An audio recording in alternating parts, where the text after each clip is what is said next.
Kath and Alden nagpang-abot sa Makati noong nakarang araw. Alden, sumemplang. Kawawa naman si Alden, mga kasembreros, no? Yan at marami pang items sa vlog na ito. Unahin ko ito, yung nagbisikleta pala siya kahapon, mga kasembreros, no? Saturday ride. Ito po ay naka-red siya dito, or naka-red. Dalawang suot ni Alden yung shinare dito kahapon, mga kasembreros, habang nagbibisikleta. Yung isa ay nakapula siya, tapos of course may helmet, and then may shades, mga kasembreros, no? Si Alden, hindi ko lang alam kung anong tawag dito sa sa glasses ng mga siklista or biker, mga kasembreros. So pero yun, no, complete gear si Alden bilang proteksyon at pagsunod sa batas kalsada, mga kasembreros. So sobrang igop, no, ni Phenomenal Box Office Cinema King dito, kahit na nakasarado yung kanyang mukha, mga kasembreros, ay alam mong definitely sobrang igop ni Soy P, mga kasembreros. Tapos yung isa na sumemplang siya. Sabi dito ng isang admin, no, sumemplang na naman siguro sumemplang na naman siguro, kaya ang daming sugat, kawawa naman. So posted ito 16 hours ago, mga kasembreros, no, ni Alden Reyes. Tapos 95 reactions. So ang tuhod kasi ni Alden dito ay may parang may mga pasa-pasa, no, mga kasembreros. Naka-black naman siya dito, pero yung suot ni Alden kahapon ay naka-red. So naalala ko tuloy na parang throwback, no, na itong picture ni Alden na naka-black, mga kasembreros.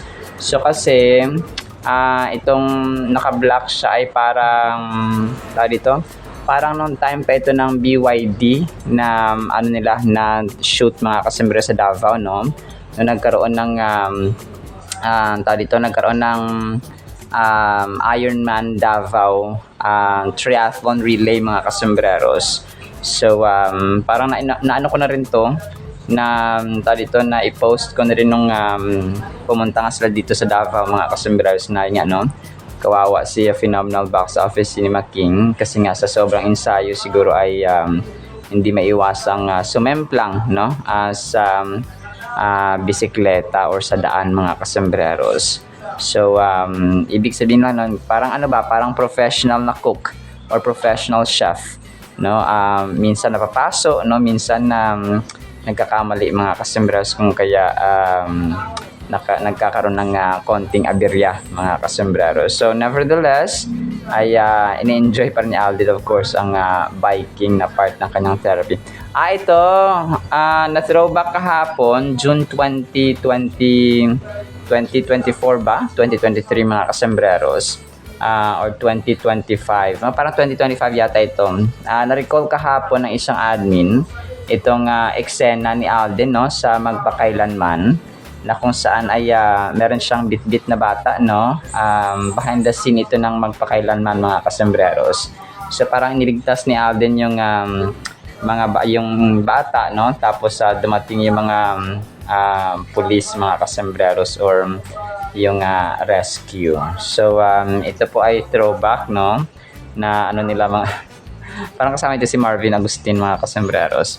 So hindi pala siya pala yung hinuli, mga kasembreros, no. Parang ba yun? Okay, so siya ba yung may diferensya sa isip dito? At hindi, no, pero hinuli siya, no, mga kasembreros. Si Marvin Agustin yata yung kasama niya dito, mga kasembreros. So yun po, no, akala ko niligtas niya yung bata. Hindi ko na alam kung anong title nito, mga kasembreros, no, pero yun po.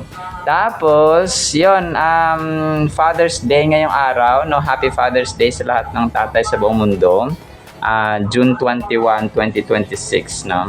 Tapos ang mga admins dito ay nagpost ng pictures ni Alden at saka ni Daddy Bay, mga kasembreros, as a sort of greeting sa tatay ni Phenomenal Box Office Cinema King, mga kasembreros. So yun po, no, talagang nakakatuwa kasi pinalaki talaga ng maayos, no, disiplinado at humble ni Daddy Bay si Alden, mga kasembreros. Kasi magre-reflect yun no? Kung paano pinalaki ang isang bata, ano talagang palaki niyan, yung values, yung kanyang dito yung kanyang ugali ay talagang malalaman mo na pinalaki siya ng maayos or hindi, mga kasembreros. So talagang nakakatuwa lang. So sa lahat ng mga tatay sa buong mundo, happy Father's Day, mga kasembreros. So ito po ay parang so magkakaroon ako ng trivia tungkol dito sa Father's Day, mga kasembreros. Tapos yun, pasabog si Catherine mga kasembreros, kasi nag-post ulit ang Realme Philippines kagabi ng bagong endorsement video ng Realme Philippines, mga kasembreros. So dito ay naka-brown si attorney, mga kasembreros. Tapos yun, hawak-hawak niya of course ang Realme, mga kasembreros. Sabi ng Realme sa kanilang Instagram, "The Queen has arrived." Tapos tinag nila si Decath, joins the Realme C series launch. Experience power that lasts all day. So ito yung kanilang kanilang caption, mga kasembreros. So may lang siya na video, mga kasembreros. And definitely ay napakaganda as expected si phenomenal box office cinema Queen. So make it real, Realme. So yun siya. Tapos of course andito Kuya John Valle. Tapos parang tinapon doon niya or inihagis ang Realme kunwari, mga kasembreros. Tapos hawak-hawak na niyan. Dito rin para si Snowy yung kanyang pinakamamahal na aso ay kasama niya rin po, mga kasembreros. So talagang sobrang busy ng Kath din, mga kasembreros. So pareho silang dito busy sa kani-kaniyang trabaho or ganap, mga kasembreros. So yun po. Tapos sige, major item tayo, mga kasembreros, Kath and Alden nagpang-abot sa Makati nakarang araw. Kasi di ba si Kath ay pumunta siya kay Doc Ivy sa Makati, ito, mga kasembreros. Tapos si Alden naman ay kay Dr. Vicky Bello, mga kasembreros. So hindi ito yung pinuntahan ni Alden ay parang sa Makati rin siya, mga kasembreros kasi di ba yung Bello na na opisina ay sa Makati, sa Green Hills, mga kasembreros. So may nagpost kasi dito parang doktora yata ito, sabi niya, "Last patient for today, such a kind soul." So yun, si Isabella Gaspar at Bello Medical Group, hindi ko alam kung ito yung doktor, parang ito yung nag-aano doon, doktora, mga kasembreros. Tapos yun, si Alden nga dito. So so parang siya, so di ba parang nagpang-abot so although yung Green Hills ay si Kath naman kasi ay sa kay Dr. Vicky Bello nga, mga kasembreros, So may dito dito sa may post si Dr. Ivy sa Instagram. Tapos si Kath, mga kasembreros, of course, natag niya. Sabi niya, "Dr. Ivy, finally, Bernardo Kath got to visit me at Ivy Star, the Ivy Clinic, Makati." Sa Makati siya, mga kasembreros. And she loves it. Her goal, soft, youthful, hydrated, naturally plump lips.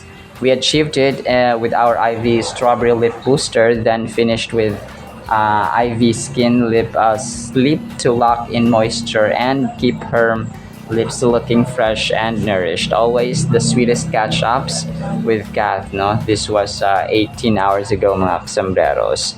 So sabi ko, parang nagpang-abot sila doon sa dito sa Makati, mga kasembreros, kasi pareho sila pareho rin sila nagpa-pogi at nagpaganda, mga kasembreros.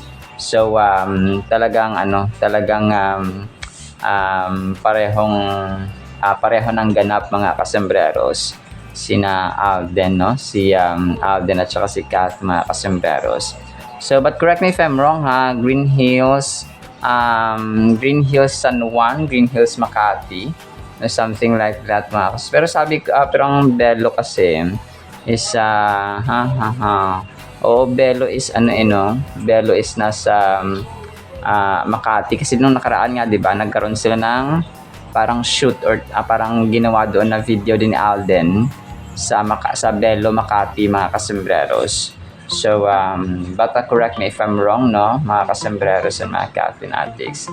So yun po, nakakatuwa lang na so wala tayong clue of course kung nagkita sila, pero nakakatuwa lang na isang city yung kanilang pinuntahan, mga kasombreros. So, yun po, no. Tapos, ito, 7 hours ago, big shout out si AR Troopers 02. Ay, Art 02, mga kasombreros, ay nag-post ng picture ni Alden. 142 reactions ito, mga kasombreros, no. So, ito po ay picture ni Alden during Hello Love Again pa. Alam ko kasama dito si Joros at si Kath, mga kasombreros, pero pinuto lang niya ang larawan, mga kasombreros.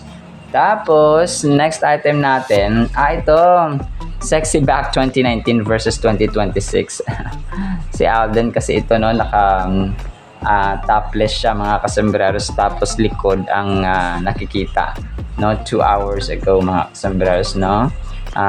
Posted by Alden Reyes, mga kasombreros. Tapos yung preview PH, no, pinost din pala si Kat at saka si Piolo Pascual, mga kasombreros. Set in El Nido, Isla Amara reflects Kat and Bernardo and Piolo Pascual's venture into boutique hospitality, offering an intimate island stay rooted in Filipino-inspired design. The resort highlights how celebrities are expanding into lifestyle and travel spaces beyond the screen. Take a closer look.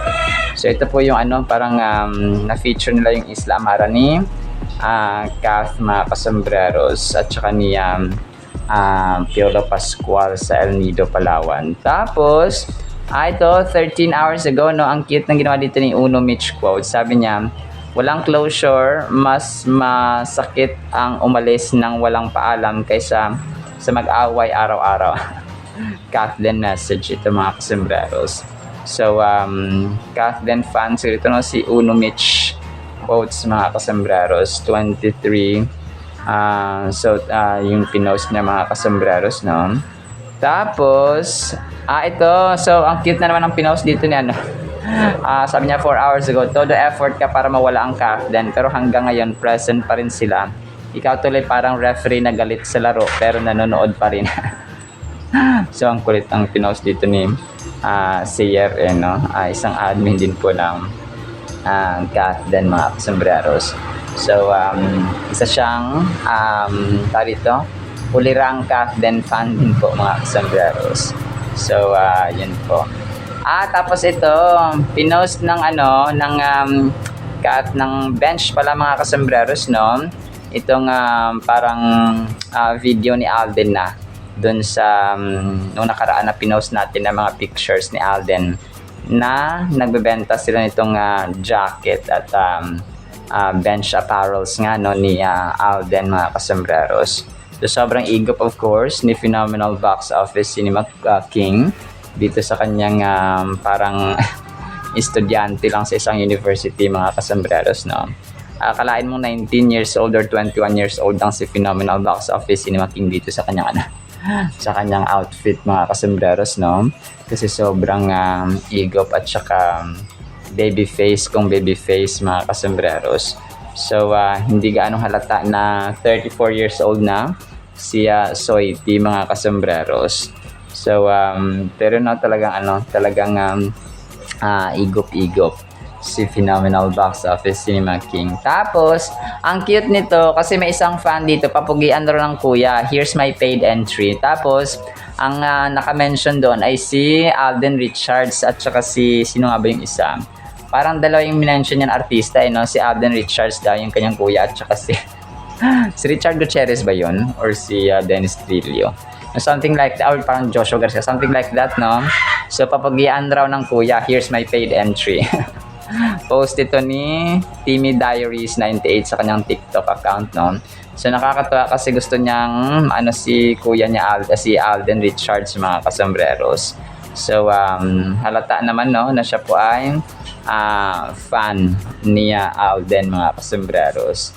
Tapos, last item natin ito, no? So, tama itong sinabi ni Donna Million Bicho. Sabi niya, Catherine Bernardo, the #1 Asian superstar. Ang daming reactions, so 246 reactions, mga kasombreros, in just 6 hours. So, definitely, no? Si Kath ang #1 Asian superstar, mga kasombreros. So, siya po ay talagang #1 when it comes to listahan ng mga ng mga ng mga sikat na artista na andito sa Pilipinas, of course, no, mga kasombreros and mga Kathenatics. Alright, so yan lang actually sa ating Kathen items. Play ko tong isang video dito, or parang play ko tong isang video, tapos pakinggan natin, of course, ang salita ng Panginoon na sobrang mahalaga sa ating buhay. Isang pinagpalang Sunday po, ha, at saka Happy Father's Day ulit po sa lahat ng tatay sa buong mundo.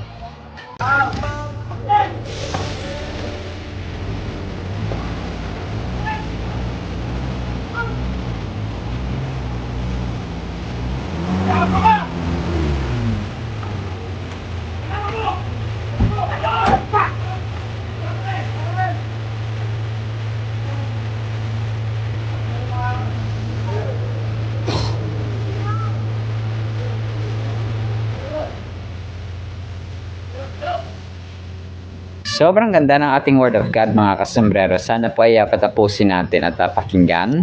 Ang title po ay Para Di Magkasala. 1 John chapter 2 verse 1. My dear children, Apostle John speaking, I'm writing this letter to you, or this, so you will not sin. But if anyone does sin, there is one who will go between him and the Father. He is Jesus Christ, the one who is right with God. Napakaganda, mga kasombreros, no? Ang ating buhay, kunwari tayo pa ay may anak, no? Or tayo mismo, prevention is better than cure. Or parang prevention is better than experiencing the danger or the risk, mga kasombreros, isang bagay. So, para di magkasala, para di umabot sa gantong sitwasyon or sa ganyang worst na situation, for example, so we need to do the things or necessary steps. Okay, yung kailangan pag ayaw mo ng kahirapan na sobra-sobra na, kailangan mag-aral na mabuti, makapagtapos sa pag-aaral sa kolehiyo, para magkaroon ng decent job, no, para hindi magkasakit, mag-ingat sa mga kinakain, no, huwag magbisyo, tapos yung anak natin, of course, no, para hindi maging para hindi lumaking barumbado or pasaway, kailangan disiplinahin habang bata pa, no, para di magkasala, no. Something parang cover up na something like that, mga kasos, pero in a positive way, hindi siya parang hindi mo siya pinagtatakpan in a negative way, no. Kung pa dapat may mindset tayo na ganito, na para di magkasala, we have to do the necessary steps, the necessary things, mga kasombreros. So, dito, no, reminder ito ni Apostle John or ni Apostol Juan, mga kasombreros. Si Apostle Juan ay si Apostle John the Beloved. Ito siya, mga kasombreros. So, si Apostle John, siya yung sumulat sa libro ng sa mga 4 Gospels, yung John, no, di ba? Matthew, Mark, Luke, and John. So, siya rin po ang sumulat dito sa 1 John, tapos 2 John, tapos 3rd Book of John. So, 3. Tapos, siya rin po yung sumulat sa the Book of Revelation. So, 4, 5. Grabe, no? 5 books pala yung sinulat ni John the Beloved, mga kasombreros. So, hindi ito nakapagtataka kasi nung si Lord Jesus Christ ay iniwanan na ng mga disciples niya, no? Kasi nag-scatter na sila, mga kasombreros. John the Beloved lang, mga kasombreros, ang nanatili, no, na hindi siya iniwan, mga kasombreros, sa tabi niya No, grabe no, kaya siya tinawag na yung kanyang palayaw ay John the Beloved. Yung mapa minamahal talaga siya mga kasimbas because mapa very sweet, no, very caring at saka hindi siya nang iiwan mga kasembreros when everyone else did mga kasembreros during the time of crucifixion of the Lord Jesus Christ.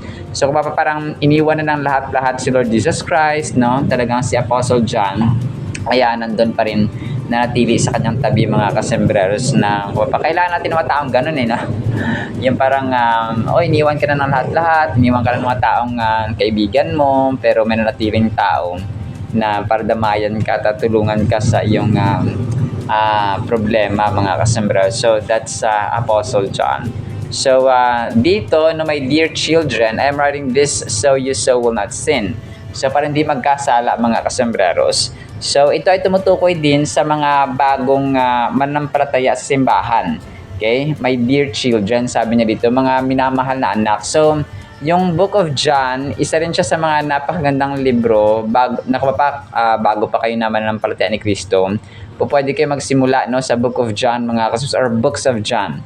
So yung sa Matthew, Mark, Luke, John, tapos dito sa 1 John, 2 John, 3rd Book of John mga kasembreros. So sa Revelation, baka matakot kayo kung kayo po ay baguhan pa na manampalataya ni Kristo. So huwag muna yun, yung Revelation. But definitely, pwede rin kayo magbasa ng the Book of Revelation, ang pinakahuling libro no, sa entire Holy Bible mga kasembreros.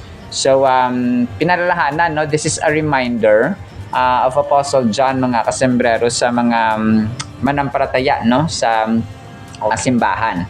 Okay, especially sa atin din po mga kasembreros, parang paalala ko ito, no, sinusulat ko ito, no, sabi niya para kayo ay hindi magkasala, no, pero sabi niya dito, but if anyone does sin, there is one who will go between him and the Father. So mayroong mediator.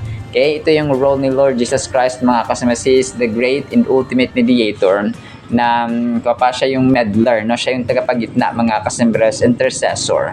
So sa isang parang sa isang korte, no, siya yung ating attorney. Siya yung tagapagitna mga kasembreros, yung ating tagapagtanggol.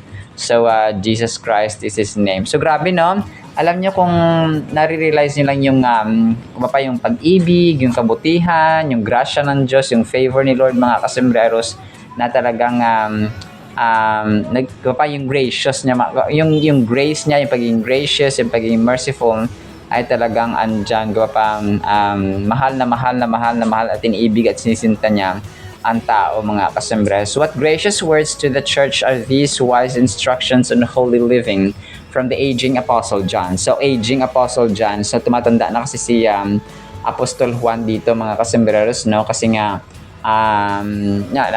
parang matanda na siya. Siya lang actually, ito pa, quick trivia mga kasembreros, no, si Apostle John lamang po ang namatay sa katatan. So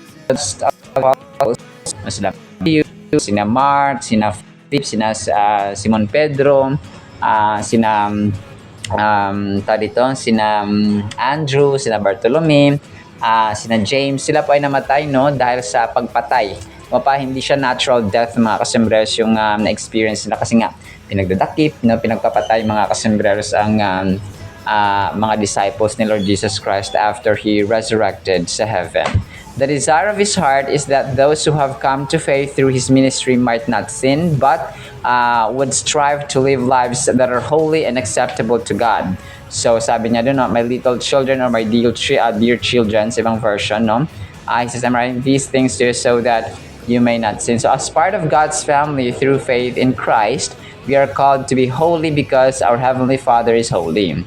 It is the will of God that all His children are to be holy and perfect as He is holy and perfect. So grabe no?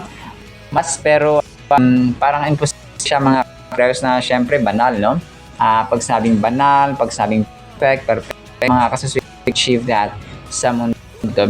Ang mundong ito ay fallen, entire mismo ay hindi perfecto mga kasus, no? Kailangan i-desire natin, no? Kumaga pa alam ni Lord kung sino yung mga nagde-desire talaga, no, na maging banal, na maging kaaya-aya, no, at saka gawin ang kanyang kalooban mga kasembreros.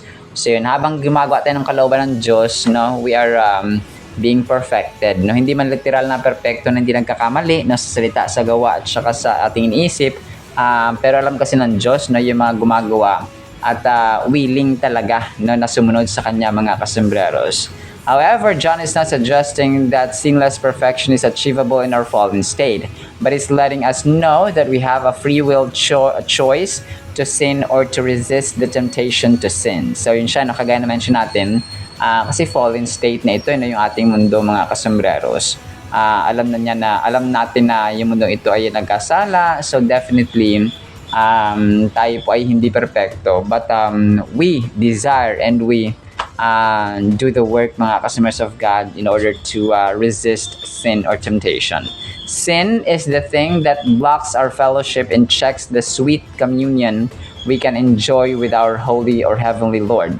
But praise God that He has put in place the way for every believer to be quickly and beautifully restored into communion with Himself. We have an advocate, or yung the one, mga customers, no, with the Father. We have a sinless man who is ready to plead our case before God. Jesus Christ, the righteous, for He is the propitiation for our sins. Jesus is the one and only mediator who can restore man into fellowship with God. So walang iba na only Jesus Christ, mga kasembreros, yung nakakapaglinis ng ating kasalanan. Kung kaya ang pasasalamat, ang pagdakila, ang papuri, mga kasembreros, ay dapat ibigay natin kay Lord Jesus Christ, no, the author and finisher of our faith. Our Lord Jesus is our representative man who identified with our sin. He is the righteous one who broke the power of sin in our lives. Jesus is the only person who can speak to our Heavenly Father on our behalf. So yun siya, no, sa ating kapapam, siya yung ating representative, mga kasembreros. So kasi nagkasala tayo, di ba? So we need someone, no, na perfect, someone na holy, someone na nakikipag-communicate, intercessor, mediator, mga customers or meddler nga natin. Kasi ano tayo no, kapag tayo po ay nasasakdal sa korte, kailangan natin ng attorney, kailangan natin ng lawyer, no? Kasi nga, declared na tayo na no, na makasalanan, na tayo po ay nagkasala. So, di ba, ang tao kapag nagkasala sa korte or sa batas, ay kailangang ikulong, mga kasembreros. So, pero when Jesus stepped in, talagang nagkaroon tayo ng freedom, nagkaroon tayo ng access kay Lord Jesus, kay God the Father, and so on, mga kasembreros. So, marami, no? Sometimes we can just say na parang nakakalula yung pag-ibig ng Diyos at yung kanyang ginawa para sa atin, mga kasembreros. So dahil nagpapasalamat tayo, we need to obey His Word or His Holy Bible, mga kasembreros.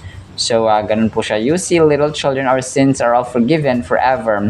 So to those that believe, but the sin of a believer places us outside the gate of mutual fellowship with God. But if we confess our sins, we have an advocate with the Father, Jesus Christ, the righteous one, who will plead with His blood over us and return us back into the arms of our Father, to whom be praise and glory forever and ever. Amen. So, ang ganda ng word nito, mga customers. But in the meantime, yun lamang po sa ating Word of God, ha?